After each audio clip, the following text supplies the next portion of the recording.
અહેવાલ સોમાભાઈ જે રાવળ ભાભર ભાભરમાં વિકાસપથના કામમાં ગેરરીતિના આક્ષેપ હરેશભાઈ સોનીએ ઉચ્ચસ્તરીય તપાસની કરી માંગ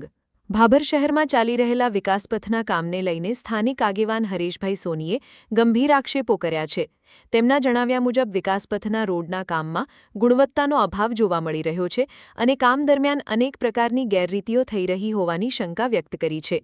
હરેશભાઈ સોનીએ જણાવ્યું હતું કે રોડના બાંધકામમાં નવી કપચીનો ઉપયોગ કરવાના બદલે જૂના રોડમાંથી કાઢવામાં આવેલી સામગ્રીને રિફાઇન કરીને ફરીથી પાથરવામાં આવી રહી છે તેમના મતે આ પ્રકારની કામગીરીના કારણે રોડની મજબૂતાઈ અને ટકાઉપણું ઘટી શકે છે જેના કારણે ભવિષ્યમાં લોકોને મુશ્કેલીઓનો સામનો કરવો પડી શકે છે તેમણે વધુમાં આક્ષેપ કર્યો કે વિકાસપથ હેઠળ ચાલી રહેલા ગટર લાઇનના કામમાં પણ યોગ્ય લેવલ જાળવવામાં આવી રહ્યું નથી જો ગટર લાઇન યોગ્ય લેવલ વિના નાખવામાં આવશે તો વરસાદી પાણીના નિકાલમાં અવરોધ ઊભો થઈ શકે છે તેમજ ભવિષ્યમાં ગટર વ્યવસ્થામાં ગંભીર સમસ્યાઓ સર્જાઈ શકે છે હરીશભાઈ સોનીએ માંગ કરી છે કે સમગ્ર કામની ઉચ્ચસ્તરીય અને નિષ્પક્ષ તપાસ કરવામાં આવે તેમજ બાંધકામમાં વપરાતી સામગ્રીની ગુણવત્તા અંગે પણ લેબોરેટરી ટેસ્ટ કરાવવામાં આવે જો કોઈ પ્રકારની ગેરરીતિ કે બેદરકારી સામે આવે તો જવાબદાર અધિકારીઓ અને કોન્ટ્રાક્ટર સામે કડક કાર્યવાહી કરવામાં આવે તેવી પણ તેમણે માંગણી કરી છે આ મુદ્દે શહેરના અનેક નાગરિકોમાં પણ ચર્ચા ચાલી રહી છે જો કે આક્ષેપો અંગે સંબંધિત કોન્ટ્રાક્ટર અથવા સરકારી વિભાગ તરફથી કોઈ સત્તાવાર પ્રતિક્રિયા પ્રાપ્ત થઈ નથી તપાસ બાદ જ આક્ષેપોની વાસ્તવિક સ્થિતિ સ્પષ્ટ થઈ શકશે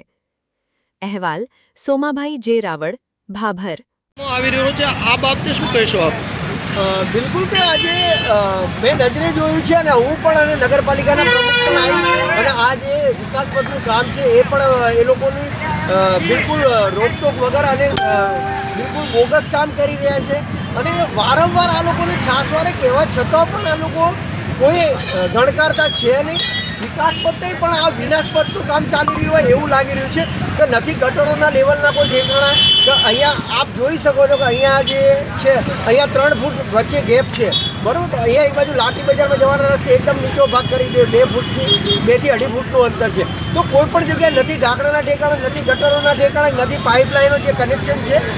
એ વરસાદના પાણી જે જવા માટેનો નિકાલ છે નથી એક પણ જગ્યાના કોઈ લેવલ લીધા સિવાય આડેધડ કામ બિલકુલ બોગસ કામ ચાલી રહ્યું છે અને આ બાબતે અમે ભાભર નગરજનો દ્વારા પણ અમે વિરોધ કરવાના છીએ કે આ કામ ચલાવી લેવામાં નહીં આવે હરેશભાઈ આ જે રોડનું સાઈડમાં કામ ચાલી રહ્યું છે એ બાબતે શું કહેશો આપ બિલકુલ અજયજી બાબુભાઈ જે રોડનું કામ ચાલી રહ્યું છે એ બાબતે મેં નજરે જોયું છે અને જે રોડ ઉપર જઈને જે માલનો સેમ્પલ પણ લીધા છે તો આજે જે વચેલા રોડના જે તોડેલા છે એ રોડનો માલ લઈ અને રિફાઇન્ડ કરી અને પરત સાઈડોના જે સાઈડ રોડ છે એની અંદર નાખવામાં આવી રહ્યો છે નજરે જોયું છે અમે ત્યાં ફિલ્ટર થાય છે ત્યાં પણ નજરે ચેક કરી આવી અને ભ્રષ્ટ તંત્રના કારણે જ આ બધું થઈ રહ્યું છે અને આ ભાભરની જનતાને ભોગવવાનો દાડો આવી રહ્યો છે હાલમાં જે વિકાસપથના કામો ચાલી રહ્યા છે અને આ જાહેર રસ્તામાં જે બે સરિયાના બાર દેખાઈ રહ્યા છે તે બાબતે આપ શું કહેશો વિકાસ જે થાય એનો આપણે તો વધો નથી પણ તમે આ જે મેન રસ્તો છે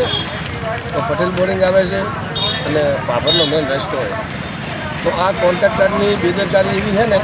કે આ જે અત્યારે એક ભાઈમાંથી નીકળ્યા તો એમને લગભગ એવા આ ખીલો વાગ્યો હોય ને એ 12 ટોકા આવ્યા છે તો આવા કોન્ટ્રાક્ટરને તાત્કાલિક સરકારને એક્શન લઈ અને તાત્કાલિક આવવાનો નિર્ણય લેવો જોઈએ